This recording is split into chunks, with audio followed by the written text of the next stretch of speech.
एक बार गणेश भगवान जी महाराज एक सेठ जी के खेत में से जा रहे थे, तो उन्होंने 12 दाने अनाज के तोड़ लिए। फिर बाद में गणेश जी को बहुत पछतावा हुआ कि मैंने तो सेठ जी के यहाँ चोरी कर ली। तो गणेश जी ने निश्चय किया कि अब सेठ जी के घर पर 12 साल तक नौकरी करूँगा। यह सोचकर गणेश जी सेठ के पास पहुँचते हैं और नौकरी मांगते हैं। सेठ जी बड़े दयालु थे। उन्होंने गणेश भगवान से उनका नाम पूछा, तो गणेश जी ने अपना नाम लंबोदर बताया। सेठ जी नाम सुनकर मन में सोचते हैं कि बहुत अजीब सा नाम है। उनसे रहा नहीं गया, आखिर उन्होंने पूछ लिया कि ये कैसा नाम है। गणेश जी ने कहा, मुझे सब इसी नाम से बुलाते हैं। अतः सेठ जी ने लंबोदर को अपने घर में काम पर रख लिया। तो गणेश जी सेठ जी के यहाँ 12 साल के लिए नौकरी करने लग गए। एक दिन सेठानी राख से हाथ धो रही थी, तो गणेश जी ने देखा तो तुरंत सेठानी का हाथ पकड़कर मिट्टी से हाथ धुला दिया। सेठानी सेठ जी के पास गई और बोली कि कैसा नौकर रखा है। नौकर होकर उसने मेरा हाथ पकड़ लिया।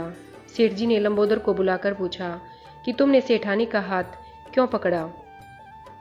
तो नौकर बने गणेश जी ने बोला कि मैंने तो एक सीख की बात बताई है। राख से हाथ धोने से घर की लक्ष्मी नाराज होकर घर से चली जाती है और मिट्टी से हाथ धोने से आती है।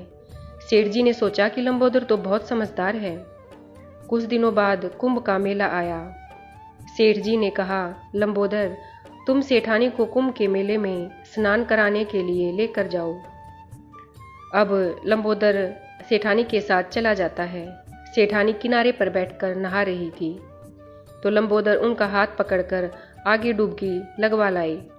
घर आकर सेठानी ने सेठ से कहा कि लंबोदर ने तो मेरी इज्जत ही नहीं रखी और इतने सारे लोगों के बीच में मुझे घसीटकर आगे पानी में ले गई। तब सेठ जी ने फिर से लंबोदर से पूछा कि तुमने ऐसा क्यों किया। तो लंबोदर ने कहा कि सेठानी किनारे गंदे पानी से नहा रही थी, तो मैं आगे अच्छे पानी में डुबकी लगवा कर ले आया। इससे बहुत पुण्य मिलेगा। सेठ ने कहा, लंबोदर, तुमने सही किया। एक दिन घर में पूजा पाठ हो रही थी, हवन हो रहा था। सेठ जी ने लंबोदर को कहा कि जाओ सेठानी को बुलाकर ले आओ। लंबोदर सेठानी को बुलाने गया, तो सेठानी काली चुनरी ओढ़कर चलने लगी। तो लंबोदर ने काली चुनरी छीन ली और कहा कि लाल चुनरी ओढ़ के चलो। सेठानी नाराज होकर कमरे में वापस चली गई। सेठ जी ने कमरे में जाकर पूछा कि क्या बात है। तो सेठानी ने बोला कि लंबोदर ने मेरी चुनरी छीन ली। सेठ जी ने लंबोदर को बुलाकर बहुत डांटा और कहा कि तुम बहुत बदमाशी करते हो। तो नौकर बने गणेश जी ने कहा कि पूजा पाठ में काला वस्त्र नहीं पहनते हैं, इसलिए मैंने लाल वस्त्र पहनने के लिए कहा। काला वस्त्र पहनने से कोई भी शुभ काम सफल नहीं होता है। फिर सेठ जी ने सोचा कि लंबोदर तो बहुत समझदार है। एक दिन सेठ जी पूजा करने लगे, तो पंडित जी ने बोला कि गणेश जी की मूर्ति लाना भूल गया हूँ। सेठ बोला, अब क्या करें। तो नौकर बने गणेश जी ने बोला कि मेरे को ही मूर्ति बनाकर आप सभी मंदिर में विराजमान कर लो, आपके सारे काम सफल हो जाएंगे।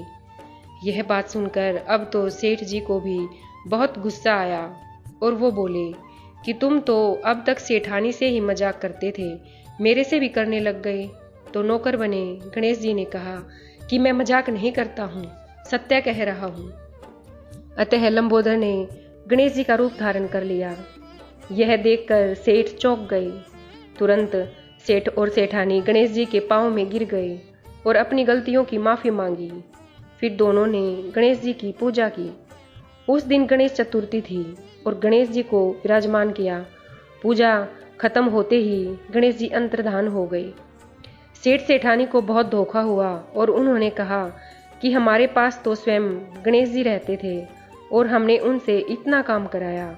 तो गणेश जी ने सपने में आकर सेठ जी को कहा कि आपके खेत में से मैंने 12 अनाज के दाने तोड़ लिए थे, उसी का दोष उतारने के लिए मैंने आपके यहाँ काम किया था। सेठ जी के पास साक्षात गणेश जी के दर्शन देने के कारण सेठ जी के पास करोड़ों की माया हो गई और वो बहुत अधिक दान पुण्य करने लगे। हे गणेश जी, जैसा सेठ जी को दिया वैसा सबको देना। जो इस कथा को सुन रहा और जो सुना रहा, सभी को बोलो गणेश भगवान की जय। जय हो गणेश भगवान।